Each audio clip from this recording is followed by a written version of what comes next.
পার্টির চেয়ারম্যান এবং general secretary দুজনেরই মতামত নিয়ে আমরা হুমায়ুন কবিরকে সাসপেন্ড করছি। আমি বলেছিলাম বাবা হিমু, হিমু তুমি বেশি বাড়া বেরো না, ঝড়ে পড়ে যাবে, চ্যাঙা খাইয়ে পড়ে থাকবা ভাঙা রাস্তার ধারে। আমার কথা মানে আমার মুখের কথা মুখে থাকতে থাকতে হিমুশ্বাস হিমুরি পুরো সাসপেন্ড করে দিছে। আপনাকে সাসপেন্ড করা হয়েছে, কি বলবেন?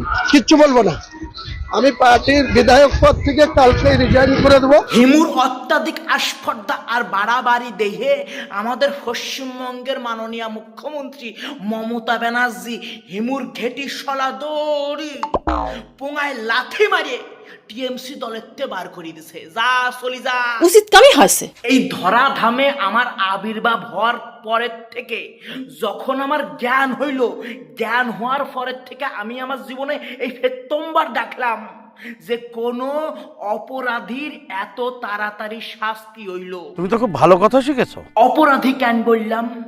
কারণ এই হিমুশালা যেই মানুষটারে লইয়া এত লাফালাফি করতেছে, যে বাবরের নামে ইনি মসজিদ বানাইতে যাচ্ছে, সেই বাবর কোনোদিনও ভারতীয় মুসলিমদের আইডল হইতে পারে না। একটু ভালো করিয়ে বই পড়িয়ে গুগল সার্চ করে দেখো, সে আজীবন বিভিন্ন রকম অকাজের হোগা মারিয়ে বেড়াইছে। এরকম একজন হোগামারানি পুরুষ ভারতীয় মুসলিমদের আইডল হইতে পারে না। দেখিছেও কিরম বেল বেল ছাড়া কথা করছে। আরে বাঙ্গির ফুট বাবর, এ তো আমাদের ভারতীয় না ভাই।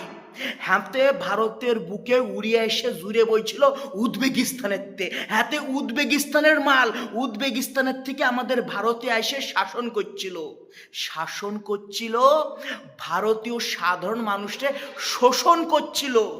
এইরকম একজন হোগামারানি রিফিউজি নিয়ে এত নটাঙ্কি ভাই করা উচিত না। এই ধরনের মানুষ কোনোদিনও ভারতীয় মুসলিমদের আইডল হতে পারে না, হওয়া উচিত না। কথাটার মধ্যে পয়েন্ট আছে। হিমু, হিমু তোমার যদি মসজিদ বানাইতেই হয়, তুমি বাবরের নামে কিল্লাই বানাইবা। বাবর কি হয় তোমার? কি হয়? তুমি বলতেছো যে বাবরের ছেলের নাম হুমায়ুন, আমার নামের মধ্যে হিমু আছে, এই জন্য আমি তার নিয়ে মসজিদ বানাইবো। সুদানের হুত, তুই যদি বাবরের নিজের আব্বা মনে করিস, তুই সুন্দর করে তোর সেক্সি পা দিয়ে হাঁটি হাঁটি উজবেকিস্তানে চলে যা, তোর বাবার বাড়ি চলে যা, তোর এইখানে থাকা লাগবো না। লজিক হুদাও বাবারে বাবা, কি জঘন্য লজিক। তোর যদি মসজিদ বানাইতে হয়, তুই এপিজে আব্দুল কালামের নামে বানাইবি, সেই সব মুসলিম ভাইদের নামে তুই মসজিদ বানাইবি যারা ভারত মায়ের গর্ব। তুই বাবররে নিয়ে বানাস, কোন লজিক? কি শিক্ষা দীক্ষা কি গানের মধ্যে ঢুকছে নাকি?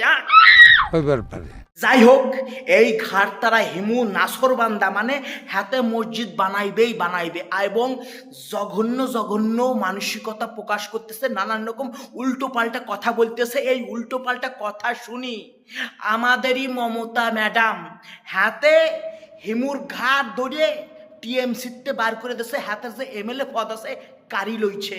এই মুহূর্তে সব থেকে বড় খবর, হুমায়ুন কবিরকে সাসপেন্ড করা হলো তৃণমূল থেকে। হিমু তখন মোটামুটি রাগিয়ে মাগিয়ে বলতেছে যে আমি নতুন করে একটা রাজনৈতিক দল গঠন করব, এবং হাতে না এই ধমকও দেশে যে আমি ধীরে ধীরে টিএমসি যত কুকীর্তি আছে, গোপন কথা আছে, আমি সেইগুলো ফাঁস করে দেব।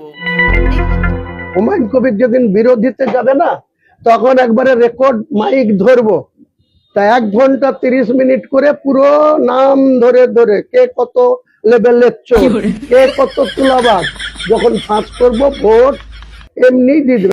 কেউ হিমু সোনারে থামা দে, হিমু সোনারে কেউ থামা। কি না জানি কেঁচো করতে কেমন খেউটে বেরোই আসে, ব্যাপারটা বুঝতেছো? জল কোন দিক গড়াচ্ছে। এমনিতে একটা বিশাল সংখ্যার মুসলিমরা মমতা ব্যানার্জির হাত ছাড়িয়ে দিয়ে অনেকদিন আগেই নওজোয়ান সিদ্দিকীর হাত ধরছে, আর এখন এসে হিমু সোনার নতুন দল গঠন। কি হবে কি হবে? এই লেগেছে লেগেছে লেগেছে লেগেছে আগুন। न्यायेन राज्यम लवणेन भोज्यम।